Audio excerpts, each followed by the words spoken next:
Imagine walking into an airport in 1970. Your entire family comes with you right to the gate, even though they're not flying. Your kids press their faces against the window, watching planes take off. Your spouse lights up a cigarette in the waiting area. Nobody asks for identification. Nobody searches your bags. There are no metal detectors, no body scanners, no taking off your shoes. You show your ticket at the counter, walk through the terminal in your best suit and tie, say goodbye at the gate, and board your flight. The whole airport feels more like a train station or a fancy hotel than the security fortress we know today. That world existed. Your parents or grandparents lived it. And in just 50 years, everything changed. Today we're taking a visual journey through airports of the past compared to the high-security, no-nonsense terminals of today, and I promise you the differences will blow your mind. Let's start at the very beginning, the entrance to the airport. In the 1960s and 70s, pulling up to an airport was an event. The architecture was stunning, futuristic, optimistic. Airports were designed to inspire awe and excitement about the jet age. Think sweeping curves, giant windows, soaring ceilings, and space-age design. Los Angeles International Airport built their iconic theme building in 1961, a structure that looked like a flying saucer had landed. It housed a restaurant where you could watch planes take off while eating dinner. Dulles International Airport outside Washington, D.C., designed by Eero Saarinen and opened in 1962, a terminal with a curved roof that looked like a giant wave frozen in motion. It was architecture as art. These weren't just functional buildings. They were statements about humanity's achievement in conquering the skies. The materials were modern for the time, lots of concrete, steel, and glass. The color schemes were bold, oranges and browns and avocados, very 1960s and 70s. The signage was artistic, with custom fonts and graphic design that matched the era's aesthetic. Everything felt new and exciting. Now compare that to today's airport entrances. Modern airports are bigger, more efficient, but often less inspiring architecturally. There are exceptions, of course. Some new terminals are beautiful, but the focus has shifted from beauty to function and security. You drive up, and immediately you're directed into lanes, departures or arrivals, domestic or international. Everything is about traffic flow and efficiency. The buildings are often glass and steel boxes, designed to handle massive crowds rather than inspire wonder. Security barriers and concrete posts surround entrances to prevent vehicle attacks. Police officers and security personnel are everywhere. Cameras watch every angle. The signage is standardized, easy to read but boring. Everything is about moving people quickly and safely through the system. There's no romance to it anymore. It's pure logistics. Even the curb is stressful now. You can't linger. There are cops telling you to keep moving. No parking even for a minute. Drop off and go. The contrast between the leisurely, beautiful airport entrances of the past and the rushed, security-focused entrances of today couldn't be more stark. Once you walked through those grand entrances in the old days, you entered a different world.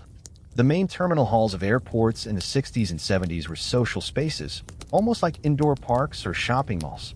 There were comfortable seating areas where people could relax. There were restaurants and bars where you could sit down for a real meal. There were shops selling magazines, books, gifts, and duty-free items, but not the endless chain stores you see today. The lighting was warm and inviting. Many airports had artwork on display, sculptures and paintings. Some had gardens with real plants. The ceilings were high and airy. The floors were often terrazzo or polished stone in interesting patterns. Everything was designed for comfort because people spent time in airports. You might arrive an hour before your flight, maybe less for domestic travel. There was no need to rush because there was no security to get through. Families would hang out in the terminal for hours, making a day trip of seeing someone off or picking them up. It was a destination in itself, not just a place to pass through. Today's terminals are completely different. Yes, they're bigger and can handle more passengers, but they feel more like warehouses than gathering spaces. Everything is designed around the security checkpoint, which divides the terminal into pre-security and post-security zones. The pre-security area, where non-passengers used to be able to go, is now basically just ticket counters and the entrance to security. It's not meant for lingering. All the interesting stuff, the shops and restaurants and gates, are on the other side of security where only ticketed passengers can go. The seating in modern terminals is often deliberately uncomfortable. Those hard chairs with armrests that prevent you from lying down, designed to discourage homeless people from sleeping there. The lighting is harsh and fluorescent. The announcements are constant and loud. Everything is about efficiency and throughput, moving bodies from point A to point B as quickly as possible. There's no soul to it. And forget about bringing family to the gate to say goodbye or welcome someone home. That's been impossible since 9/11. The terminal is for passengers only, and even passengers don't want to be there longer than necessary. It's a means to an end, not an experience. Here's where things get really wild. In the 1960s and early 70s, there was essentially no security at airports. None. You walked in with your luggage, went to the ticket counter, got your boarding pass, and walked straight to your gate. Nobody checked your ID unless you were flying internationally. Nobody looked in your bags. Nobody made you empty your pockets. You could bring anything you wanted on a plane. Pocket knives, scissors, bottles of liquid, whatever. There are photos from this era of people boarding planes with full-size bottles of alcohol, picnic baskets, even fishing rods. One famous photo shows a woman boarding with a huge plant. Nobody cared. The assumption was that people flying were respectable citizens who wouldn't cause problems. Airlines trusted their passengers. It was a completely different mindset. The only staff between you and the plane were ticket agents and gate agents checking that you had a valid ticket. That was it. This started to change in the late 1960s and early 70s because of hijackings. There was an epidemic of airplane hijackings, mostly people wanting to go to Cuba for political reasons. It got so common that pilots were trained in hijacking procedures, and airlines joked darkly about frequent flights to Havana. The U.S. government finally responded by mandating security screening. The first metal detectors appeared in airports in 1973. At first, they were voluntary and sporadic, just at certain gates or certain times. People thought they were an invasion of privacy and an overreaction. There was resistance, but gradually they became standard. By the late 70s, most airports had metal detectors you had to walk through and X-ray machines to scan carry-on bags. It was basic compared to today, but it was a huge change. Suddenly, there was a barrier between you and the gate. Suddenly, you had to arrive earlier to allow time for screening. Suddenly, airports felt a little less free and a little more controlled. But even with those early security measures, airports in the 70s, 80s, and 90s were still relatively relaxed compared to today. You could still bring family to the gate. You could still carry liquids and pocket knives. The security screening was quick. Just walk through the metal detector and put your bag on the X-ray belt. If you didn't beep, you were through in seconds. Shoes stayed on. Belts stayed on. Laptops stayed in bags. There were no body scanners. No pat-downs unless the metal detector went off. Security personnel were often friendly and casual. It wasn't adversarial. Many people have fond memories of hanging out at the gate with family, watching planes, saying long goodbyes before someone boarded. Kids could visit the cockpit during the flight and meet the pilots. Airports still felt like public spaces that anyone could enjoy. Then came September 11, 2001, and everything changed forever. The terrorist attacks that day didn't just kill thousands of people and destroy buildings. They fundamentally transformed how we think about aviation security. Within weeks, the U.S. government created the Transportation Security Administration, the TSA, and federalized all airport security. What had been handled by private contractors was now a massive government operation. Security measures that would have been unthinkable before September 11th became mandatory. Shoes off because Richard Reed tried to blow up a plane with explosives in his shoes in December 2001. Liquids limited to tiny bottles in a clear bag because of a plot in 2006 to use liquid explosives. Body scanners that essentially see you naked because of the underwear bomber in 2009. Every new threat or attempted attack resulted in new restrictions. The security checkpoint became a gauntlet. Arrive 2 hours early for domestic flights, 3 for international. Take off your shoes. Take off your belt. Take off your jacket. Take out your laptop. Take out your liquids. Put everything in bins. Walk through the scanner with your arms up. Sometimes get randomly selected for extra screening, a pat-down where a stranger runs their hands over your entire body. It's invasive, it's slow, it's frustrating, but it's the reality now. The result is that modern airports feel like fortresses. Security is everywhere. visible and invisible. Cameras watch every corner. Armed police and TSA agents patrol constantly.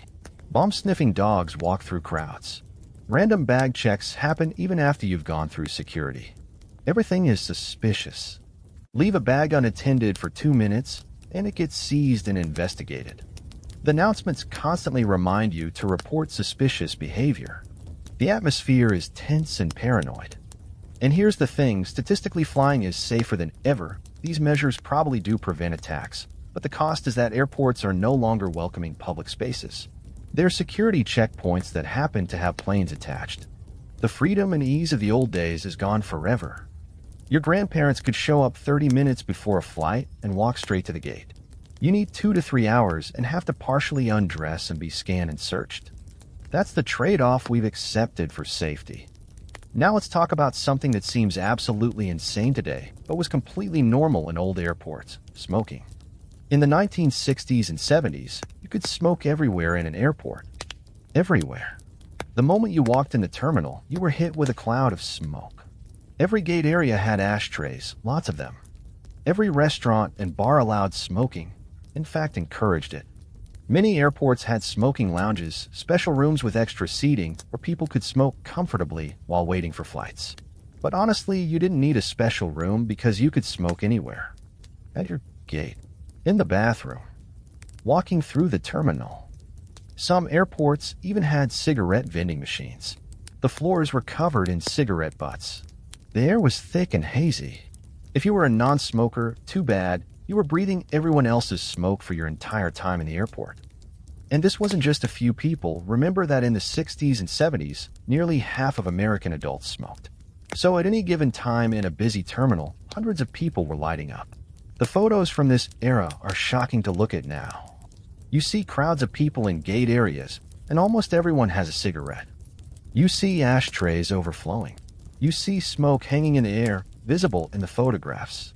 You see signs advertising cigarette brands in the terminal. You see duty-free shops with entire walls of cigarettes for sale.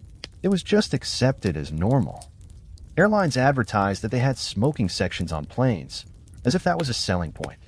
Airport restaurants had smoking and non-smoking sections, though of course the smoke didn't stay in one section. It drifted everywhere. The whole system was built around the assumption that smoking was a normal part of life that had to be accommodated. There was some pushback from non-smokers. People complained about the air quality and the smell, but smokers had the power and the numbers. If you didn't like smoke, people basically told you that was your problem. The change happened gradually starting in the 1980s. As research about secondhand smoke and its health effects became undeniable, pressure built to restrict smoking in public spaces. California was a leader in this, banning smoking in most public buildings in the 1990s. Airports started creating designated smoking areas and banning it elsewhere. But enforcement was weak at first. You'd still see people smoking outside the designated areas, and nobody did much about it. Through the 90s and early 2000s, smoking areas got smaller and more restricted. They went from being comfortable lounges to being cramped glass boxes that looked like aquariums full of smoke. You'd walk past these glass smoking rooms and see people packed in there, smoke so thick you could barely see them, and it looked dystopian and sad. But at least the smoke was contained. Non-smokers could finally breathe clean air in the main terminal. Today, smoking is banned in virtually all airports in the United States and most of the world. The glass smoking rooms are gone. There are no ashtrays. There are no cigarette vending machines. You can't smoke anywhere inside the terminal, period. Some airports have outdoor smoking areas, usually far from the entrances, where smokers have to go if they want to light up. But many airports ban smoking entirely on airport property, forcing smokers to suffer through their whole time at the airport or leave the secure area, go outside to smoke, then come back through security again. The air in modern airports is clean and smoke-free. The difference is night and day. If you're old enough to remember smoking in airports, you remember how awful it was even if you were a smoker. Everything smelled like stale cigarette smoke. If you're young, you can't imagine how anyone tolerated it. Looking at old photos of smoke-filled terminals feels like looking at a different civilization. The fact that we used to let people smoke in enclosed public spaces with children present seems barbaric now. It's one change from the old days that absolutely nobody misses. The way people dressed for air travel has changed dramatically, and old airport photos really show this. In the 1950s, 60s, and into the 70s, people dressed up to fly. Men wore suits and ties. Women wore dresses, heels, hats, and jewelry. Children were put in their Sunday best. Flying was expensive and special, so people treated it like a formal occasion. You wouldn't show up to a nice restaurant or a wedding in casual clothes, and you certainly wouldn't show up to an airport that way. The photos from this era look like fashion shoots. Everyone looks put together, elegant, sophisticated. Women had their hair done. Men were clean-shaven and polished. Even the airport employees, the ticket agents and porters and security staff were impeccably dressed in uniforms that looked sharp. The whole scene had a glamorous, aspirational quality. Airports were places to see and be seen. This started to change in the 1970s and really accelerated in the 80s and 90s as flying became more common and less expensive. When tickets cost less and more regular people could afford to fly frequently, the formal dress code relaxed. Business travelers who flew every week didn't want to wear a full suit every time. Families going on vacation wanted to be comfortable. The rise of casual fashion in American culture generally, jeans becoming acceptable everywhere, athleisure becoming a thing, all of this affected airport fashion.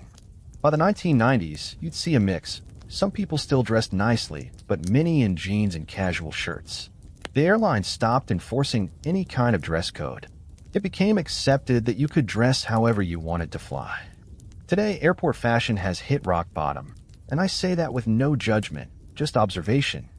Walk through any airport and you'll see people in pajama pants, sweatpants, yoga pants, oversized hoodies, slippers, sometimes literally wearing bathrobes.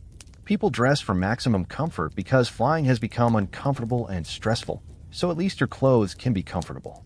Nobody dresses up anymore unless they're traveling for business and going straight to a meeting. The photos of modern airport crowds look so casual and sloppy compared to the dressed-up crowds of the past. Part of this is practical. You have to take off shoes and belts for security, so people wear slip-on shoes and elastic waistbands. Part of it is that flying is no longer special. It's just transportation, like taking a bus, so why dress up for a bus? Part of it is that airline seats are cramped and flights are long and uncomfortable, so comfortable clothes make sense. But the visual contrast is striking. The elegance is gone. Airports used to look like the lobby of a fancy hotel. Now they look like a college dorm on a Sunday morning. The overall atmosphere of airports has changed beyond just fashion. Old airports had a sense of occasion and excitement. People were genuinely excited to fly because it was rare and special. Families dressed up and went to the airport even if they weren't flying, just to watch planes and soak in the atmosphere. There was a sense of adventure, of possibility, of romance. The architecture reinforced this with soaring spaces and dramatic design. The restaurants and bars were nice places where people lingered. There was live music sometimes, piano players and lounges.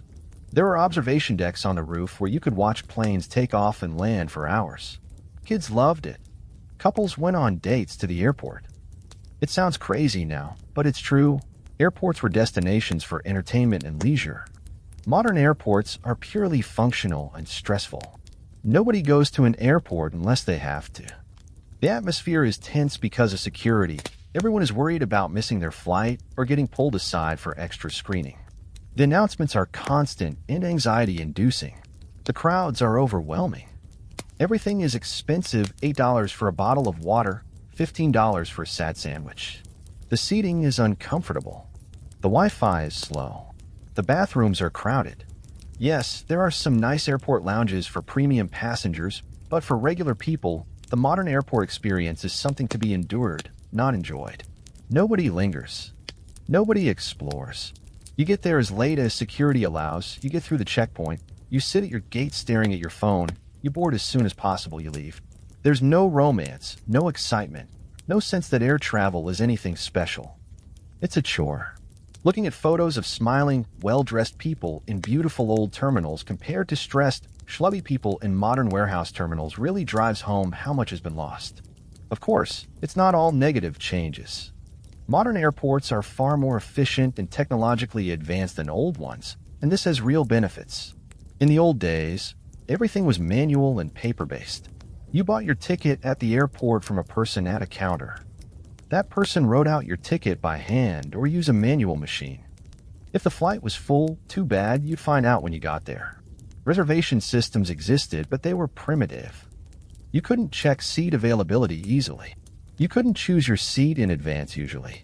Everything took time and involved human interaction, and was subject to errors and miscommunication. Checking in meant standing in line, often a long line, to talk to an agent who checked your reservation, assigned your seat, and tagged your luggage. If you had problems or changes, you had to talk to a person and hope they could help. It was personal but inefficient. Baggage handling was even more chaotic.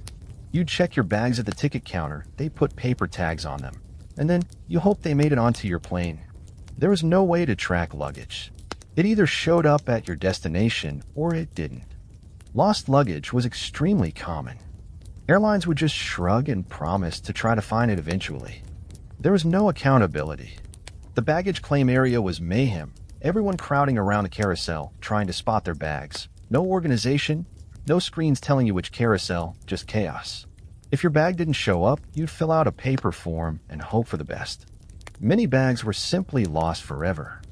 The old photos of baggage claim areas show huge crowds pressed around carousels, people climbing over each other to grab bags, complete disorder.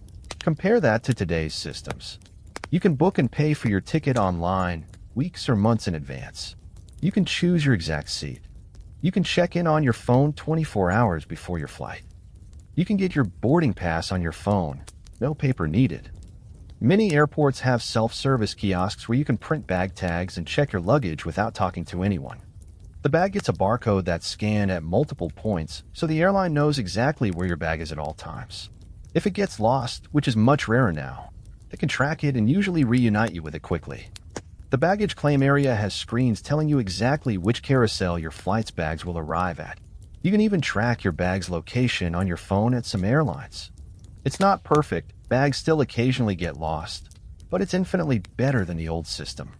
The efficiency gains are enormous. Modern airports also have much better information systems. Giant digital screens everywhere show flight information in real time. Departures, arrivals, delays, gate changes, everything. You can check this on your phone too. In old airports, flight information was on mechanical split-flap displays that made that clicking sound as they updated, or on static boards that someone had to manually update. If your gate changed, you might not know until you got to the old gate and saw a paper sign directing you elsewhere. Today, if your gate changes, you get a notification on your phone instantly. The apps provide walking directions through the airport, tell you how long security wait times are, show you where restaurants and bathrooms are located. It's a night and day difference in terms of information access. You're never confused or lost in a modern airport if you have a smartphone. The other major improvement is accessibility. Old airports were terrible for people with disabilities. Lots of stairs, few elevators, narrow corridors, no ramps, bathrooms that wheelchairs couldn't access. Traveling in a wheelchair was extremely difficult. Over the past few decades, regulations have required airports to be accessible. Modern terminals have ramps and elevators everywhere, wide corridors, accessible bathrooms, designated assistance for people who need it. You see this in comparison photos: old terminals with long staircases and no alternatives, new terminals with multiple elevators and moving walkways and clear signage for accessible routes. This is an unambiguous improvement. Flying is still challenging for people with disabilities, but it's vastly better than it was. The old glamorous airports may have looked beautiful, but they weren't designed with everyone in mind. They were designed for young, able-bodied, wealthy travelers. One area where change is especially dramatic is international terminals. In the early days of international air travel, going through customs and immigration was a relatively informal process, at least for travelers from friendly countries. You'd land, walk to a desk, show your passport, maybe answer a question or two, and you were through. Your bags were inspected, but not with the intensity of today. The international terminals themselves were smaller because far fewer people flew internationally. Only wealthy people and business travelers could afford international flights. The terminals reflected this. They were often quite nice with wood paneling, comfortable seating, nice restaurants. There was a clubby, exclusive atmosphere.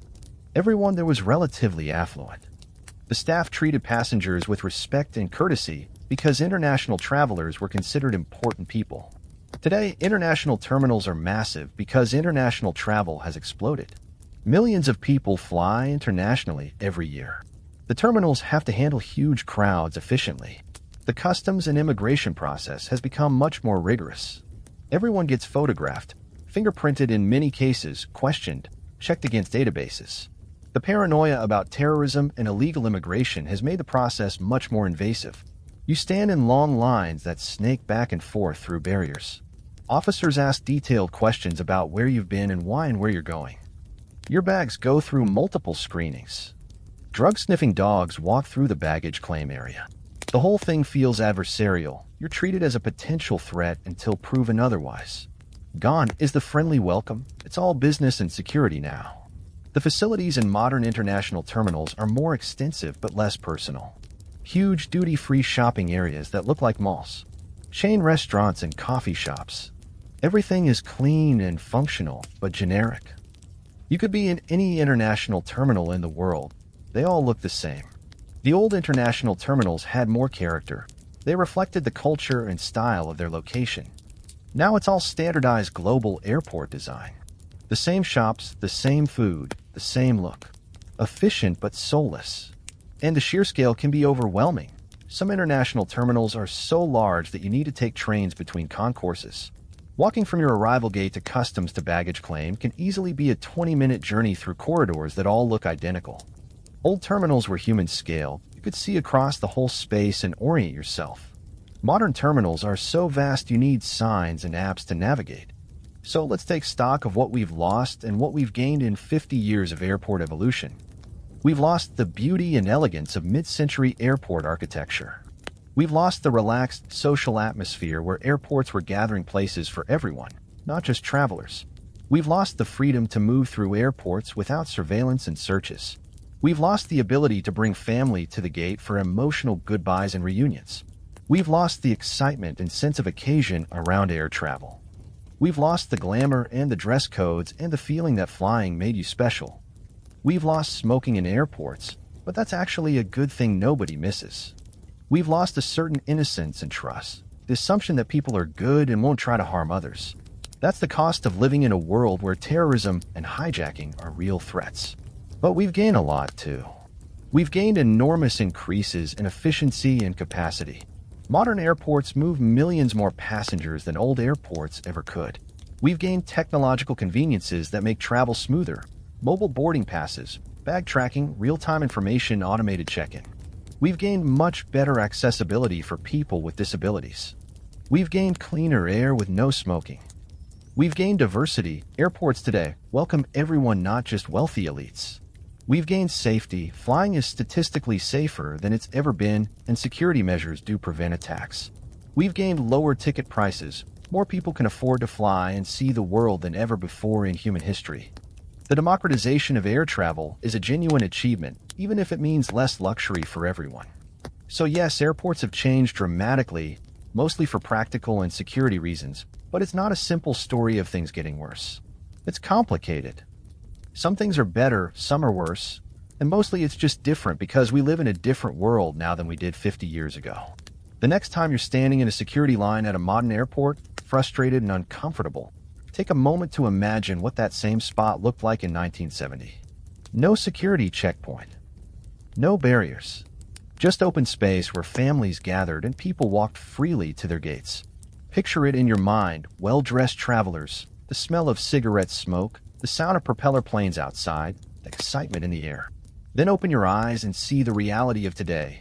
The metal detectors and body scanners, the TSA agents and security cameras, the stressed travelers in sweatpants, the sterile efficiency of it all. Both versions have their pros and cons. Both reflect the values and fears and technologies of their time. Airports are mirrors of society, and looking at how they've changed shows us how we've changed. Maybe that's the real lesson here. We can't go back to 1970 in airports any more than we can go back to 1970 in society. The world moved on for better and worse, and airports moved with it. Thanks for taking this visual journey through time with me. Next time you fly, you'll see your airport with new eyes.